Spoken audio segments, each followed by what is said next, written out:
Hi, we're going to have a look at Knotter. This isn't going to be an in-depth how-to, but a brief overview of how to create your first knots.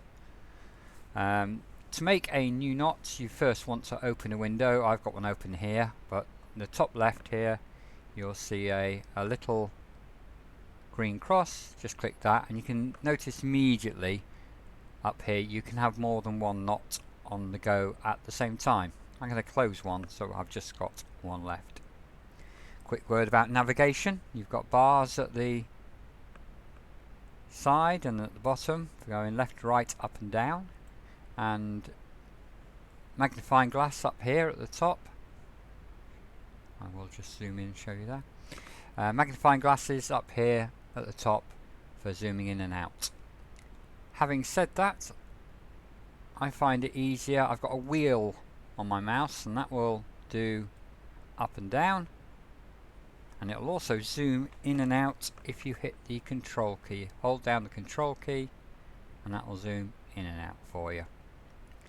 So let's create our first knot. Very simply, you've got some tools up on the top left. If we go through those, they should give you tooltips when you hover over them. A select edge chain, that's probably going to be your most popular tool. Toggle edges, don't worry, we'll go through these. Connect, disconnect, merge and erase. Don't worry about these bottom ones just at the moment. So back to the full page, and I'm going to click on that chain tool, and I'm going to click, count 1, 2, 3, 4, 5, 6, 7, 8, 9, 10, 11, and click. And now can you see that little hatched line? That's going to give me another one of those if I click. So I'm going to right click and that will get rid of it. Now I'm free to do another one. I'll do another one down here. 1, 2, 3, 4, 5, 6, 7. Click and click. Right click to get off it. You'll notice immediately I haven't done this dot here in the right place. So I'm now going to click on the select tool, and that will enable you to pick up these little, what I call nodes. I think they call them nodes in the program. But they enable you to move those. So I can move this whole thing around. Obviously with other tools, the toggle the edges means I can take that edge off or put that edge back on. The connect will allow me to connect to which aren't already connected. Mind you, the chain tool will do that as well. The disconnect will take that away. And the merge. Merge is a little bit difficult to explain, but if you've got two dots in the same point, there we go, you may as well merge those together so they become one. Two become one. Okay, I'm going to undo that because I don't want those two merged. I want them separate. There we go. So the thing about these knots is to try and keep it all symmetrical. That sounds weird, but if you've got a line up there, you put a line down here. If you put a line at that end, you put a line at that end. And apart from that, you can almost just play as you wish. Now I think I've taken this down to 10. Let me just check. 2, 4, 6, 8, 10. Oh, it is 11. Interesting. 1, 2, 3, 4, 5. I'm interested why that's not showing in the middle. I'm going to put another line in the middle and we'll have a play with it. So that was the chain tool. Alright, click to get off it. And that does look different to me. 1, 2, 3, 4, 5. 1, 2, 3, 4, 5, 6. Yeah, I wanted. I say about making it symmetrical. I need to make sure they are the same size. Interesting. Probably not quite what I want. So back to the chain tool. Try one in there. Right click, get off it. And left click. Left click. Put one on there. Yeah, not bad. Let's try it without the middle one. Starting to make a frame there. Let's put one down the centre. 1, 2, 3. 1, 2, 3. Yeah, okay, that's probably not going to work, is it? So we'll do that, and then move these up again so it's symmetrical.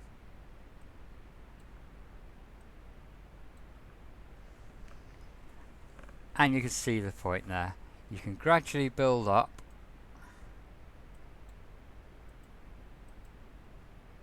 a knot, making it as complicated or as easy as you wish.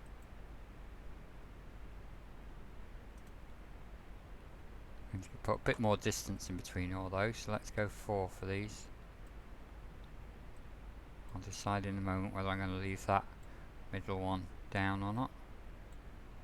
If I do, I'm going to bring those ones in as well. And that's getting quite an interesting knot there. I hope you will agree. Let's just move it around a bit. You can roughly see what's happening. We'll zoom in a little bit there. And there we go. There's our knot. Now you do have options. If you right click on a node, you'll see properties. If you have a line, so obviously you need 2 nodes in that, and I'm not going to get them there. Click, drag those 2 nodes to highlight that line. Again, it has some properties. There are different types of edges. You can find these on these right click menus. Let's have that line at the top. There we go. Properties. So you'll find them on the top there. For individual lines and nodes, you'll find them on the top here. And for the shape as a whole, you'll find it in this middle panel here. Now let me just show you what you can do to the shape as a whole. So move it over slightly and zoom in, I think. There we go. Now I can change the colour. Quite simply, that's the inside line. Oh, that's a bit bright. And then we've got the border. I could change the border colour, quite like that. I can certainly change its thickness, but that's getting too thick. You can see I've covered in these areas. That's about right. And the default style, I can change the look of the, let's see the 4 pointy ends, watch those. I can change the look of those. Interesting one.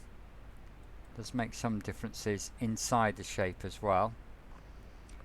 If it's not meeting, you can alter the gap here. Watch the sort of where the black lines are in the middle here. Let's see if we can zoom in a little bit more and show you that. Now if I alter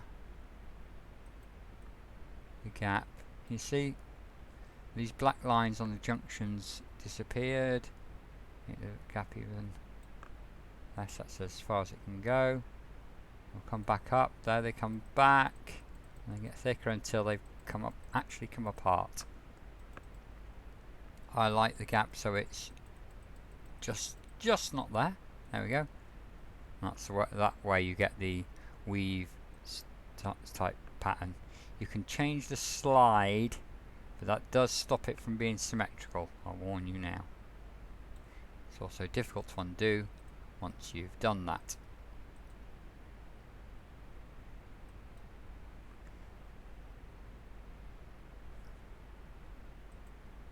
Just undoing some of these things. There we go.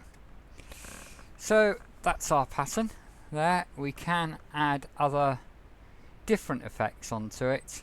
We can have more than one border. Let's change, we've got 2 borders there. Let's change the colour of the second one so you can see that happening.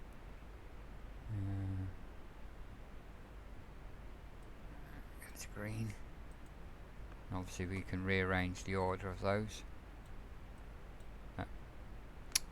Sorry, I lost the green there. select the green and change the order of those. Change the thickness of the green maybe, just slightly, etc, etc. So you can see how you can build up a nice pattern. Let me just get rid of that, or rather I'll start a new one, show you very quickly how you can, say, keeping it symmetrical,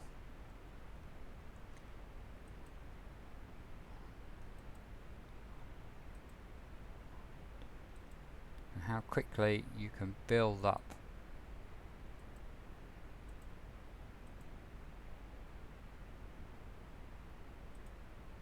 a little shape, and you can keep on making it more complicated.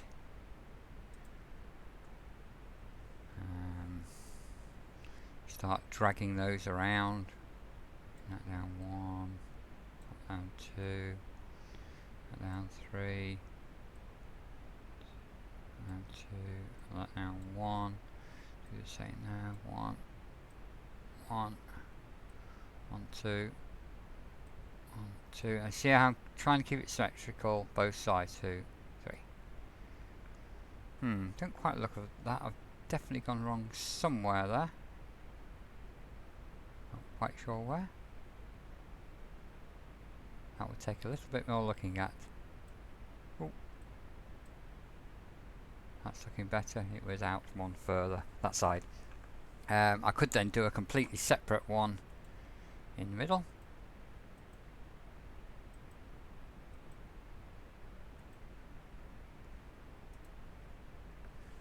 Maybe if we made the edges of those not come out quite so far.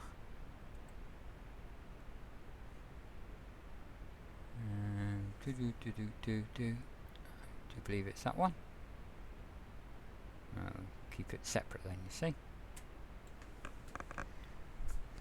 It's one of those programs you can play with and do almost endless different patterns with. It really is enjoyable.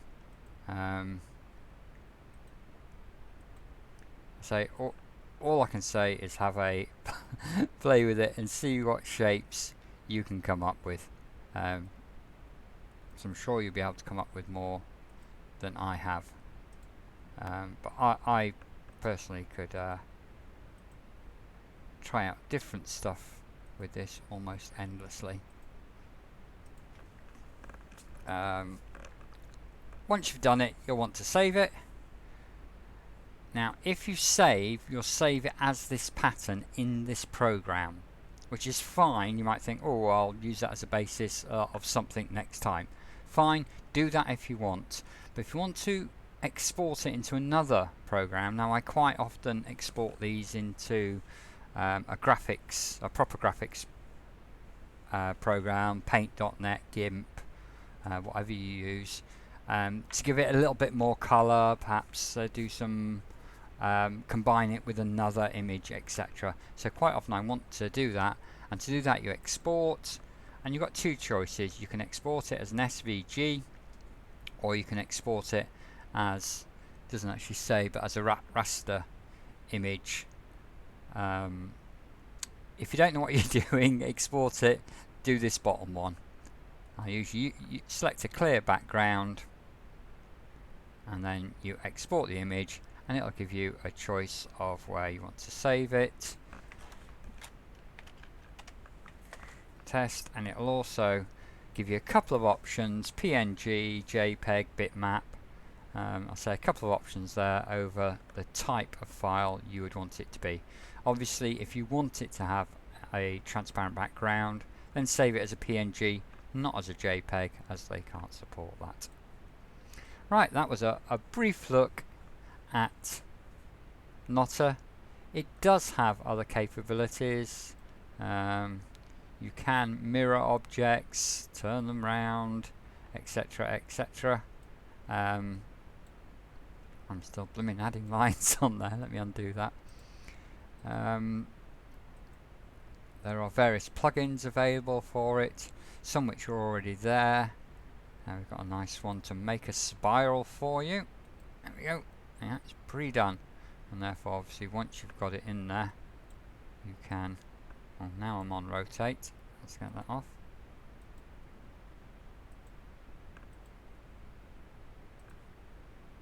Once you've got that in there, you will be able to edit that as you wish and start dragging